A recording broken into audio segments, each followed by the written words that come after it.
You can play anything here. I mean anything. Any sport in the world, every sport in the world is played in Prague. You look like you don't believe me. Say it again, you can play any sport in Prague. Football is very popular in the Czech Republic, but it's overtaken in popularity by ice hockey. The Czechs love ice hockey. American sports are also quite popular in the country. There's a very competitive American football league in the Czech Republic. You can also play basketball, baseball and softball. If you like ice hockey, but not the ice part, you can give floorball a try. If you like football, but not the grass part, you can try the Czech-invented game of nohi ball. It's like normal football, but on a tennis court. It's highly addictive. Volleyball has always been popular in the Czech Republic, with the Czechs doing quite well at World Championship events. But recently, there's been quite the revolution in beach volleyball, becoming very, very popular in Prague and the rest of the country. Here's action from me and the boys playing a few points. Badminton and tennis are of course very popular in the town.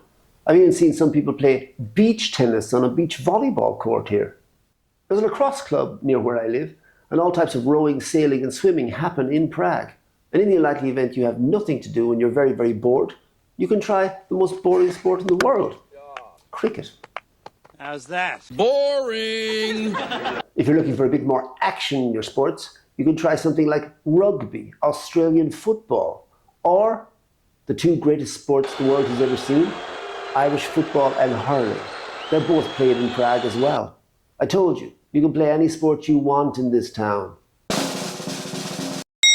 If you move to Prague, you're already in the center of Europe, or as the Czech people like to so often repeat, the heart of Europe. When you live here, you have easy access to many neighbouring countries. Germany, Poland, Austria, Hungary are just a few hours away by car, train or bus. Hop on a plane and it's just a short journey to Italy, Scandinavia and the Balkans. So many interesting countries and cultures and food to enjoy. Slovakia is close too. Is it safe? Well, in my opinion, yes. I've been here a long time and I've always felt safe in this town. Now, of course, don't be stupid. Prague is a big place. Of course, there's going to be people committing crimes. Pickpocketing still happens, of course. Really? Yeah, pickpocketing. Especially around the tourist centres. So be very careful in Stara Mesta and Amesti while you're looking up at the astronomical clock. But one thing tourists don't really have to worry about anymore in Prague, and this used to have a very bad reputation in the town, is taxis.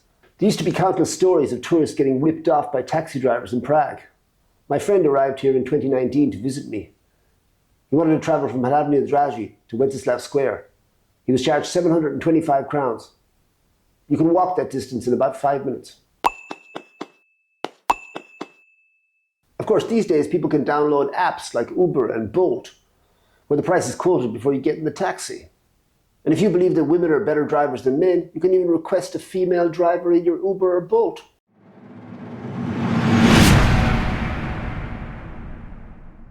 My own crime story in Prague begins in a beer garden, a place called Rigor Risati, a wonderful place very popular with foreigners living in Prague. I was drinking with some friends at a table when we noticed other friends that we knew at another table and decided to join them. 5 minutes after joining the new group of friends, I realised that I'd left my telephone at the previous bench. I went back to get it and of course it was gone. It was going to be very inconvenient for me because these were the days just before the revolution of smartphones. All of my contacts were on my SIM card, so I'd kind of lost them all. I hadn't backed them up in any way.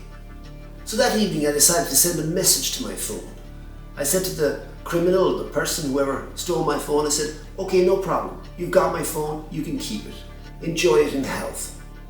If you could find it in your heart to give me back the SIM card, it would be very, very, very useful for me.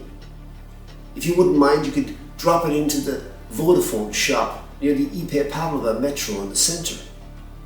I waited. A few hours later I received a message.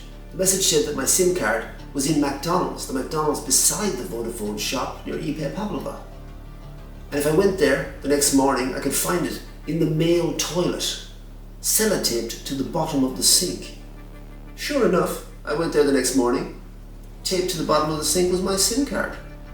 I felt like James Bond. I felt like a spy. And the person who stole my phone, still a dick for taking the phone. But in the end, I must say my crime experience in Prague kind of had a happy ending. Parks in Prague. If you enjoy a nice time in the park, Prague is the place for you. Thank you. If you want to escape the city and get to a more tranquil setting, you've got so many opportunities in this town. Prague is one of the greenest cities in Europe. That doesn't mean there's too many Irish here. It means that the city is blessed with an abundance of green areas and parks to enjoy yourself in. This is a Prague district map. This is Prague 2. These are the green areas just in Prague 2.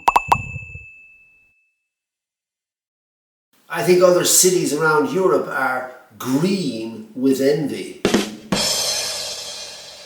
I'll get my coat. If you're any kind of a beer fan, this is the place for you. The Czechs are brew masters. Whether it's the Amber Gold, IPA, or whatever comes in a half-litre glass and makes you talk more, the Czechs do it better than anyone else. The price of beer is still reasonable, especially if you come from, say, Ireland, Britain, or the US. But it has been rising over the last few years. Depending on which part of the city you're in, expect to pay between 60 and 70 crowns for a Pilsner beer. Oh, come on! Pilsner is always usually a little bit more expensive than other beers. For the rest, probably you're going to pay between 50 and 60 crowns in Prague. Okay, same again. You're lucky these days if you find a beer for under 50 crowns. I'm just sad because when I got here first, the average price of a beer was between 30 and 35 crowns. The cheapest beer I ever found in the Czech Republic was in a place called Vimperk. It was 17.5 crowns. If you have found this video useful in some way, please consider subscribing to the channel. Hit the bell icon for notifications and check out these other similar videos.